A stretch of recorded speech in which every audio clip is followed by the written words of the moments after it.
So where does it start? All right. Really, I broke it down going through this project as every goal that was scored off the rush, where do they start from? And there's two major themes. All right. D-zone exits, meaning you're coming out of D-zone coverage. All right. Now being able to attack off the entry, off the rush, so leading to a goal, or quick hit transition, meaning it's either a turnover right away or it's a right up pass from the defenseman to one of your forwards or a defenseman, maybe in Colorado's case, where now you're attacking into an odd man or even man, rush situation.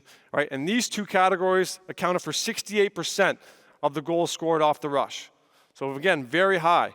All right, I think breakouts was the next biggest piece at 10%. Okay, so a pretty significant drop off after you looked at these two categories. So when you're talking to your team and you're looking at how you can generate more off the rush, focus on these two areas, your D-zone exits, right, and then your quick hit transition. All the other stuff may have an impact, obviously, on your ability to get through the neutral zone, but it doesn't translate to goals. Okay, go ahead. All right, these first two clips are quick hit transition examples from the playoffs. All right, again, Florida turns over the puck, bypass, one quick hit pass, net drives in the net that fast. Okay, same idea on the next clip. New York has the puck. All right, and these are situations where quick hit transition happens. All right, pass by three players, Pittsburgh player changed. All right, and just bring that last part of that clip back, Ben, for me. Okay, this is something I want to highlight today, the importance of shooting off the pass. Okay, they bypass it, 3-on-2, Bertrano's ready to shoot it, right away he shoots it off the pass. Right, working on these fundamentals, right, establishing this principle with your team in practice is critical. So that's the quick hand transition. The next piece is out of D-zone coverage. And one thing we talk about all the time with our sentiment and our D is winning the race up the ice, sprinting to beat your check up the ice. Okay, so you'll see in this clip, we exit out of D-zone, we've created a turnover, Wenberg's the centerman. Right, he gets the puck, but now he's got to win this race. This sprint through the neutral zone allows him to win that race, leading to a 2-on-1 goal. So that is an important characteristic for our center and our D. Next clip is the defenseman doing the same thing. You're going to watch Larson on the far side of your screen. Again, we're playing D-zone. We find our exit. All right? In this situation, we may end up making a play under. There's the defenseman trying to beat his check up the ice, sprinting to get up the ice. In this situation, he skates right by their forward. Again, backdoor goal, creating a 2-on-1 situation. So the importance of winning those races are critical out of your D-zone. Right? The next concept I want to talk about out of your D-zone is just food for thought. It's pushing on possession. Now, teams have been doing this for years, so this isn't anything new.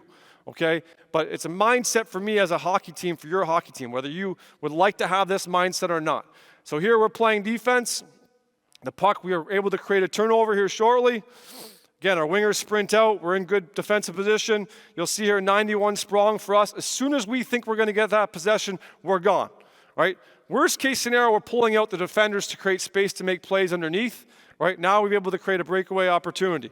Next example, same idea. Again, we're in good defensive posture. We're going to win a race. There's the 50-50 race. We win this race, we're gone. We're looking to push on possession. All right? Yanni Gord wins that race. Now we're able to get a breakaway from it. So this principle, again, we were trying to catch the defensive team in a bad spot. They had the puck. They had possession. Now they don't have it. Can we catch them in a vulnerable spot to create an on-man situation? And both these examples, obviously, we did to create scoring chances. You're not always going to score goals. The next topic for me is two-on-one execution and purpose. All right, and I think this is an area we all do 2-on-1 drills in practice. We all have them in our week of practice, okay? But as we do these things, do we have purpose? That's the one thing I want you guys as coaches, you girls as coaches, to make sure you're asking each other, all right, to make sure, do we have purpose? All right, as coaches, when we do these drills. Sometimes I think we spend a lot of time emphasizing the defensive part of it, but do we have purpose and execution on the offensive side of it? All right, go ahead. So just a couple different examples, and I put one from us in Seattle. The other ones are the playoff goals, okay? Two things for me. Johansson is attacking. Just bring it back a little bit for me, Ben. All right. As he attacks, he needs to attack the defenseman. Force this defenseman to make a decision. McCann, who's on the outside now, his job is to drive the back post. Now, when he gets that puck, obviously is up to the passer. Okay? But his job is to drive that back post. Now, in practice, we do 2-on-1s. Players are slow. They take their time. They overpass in many situations.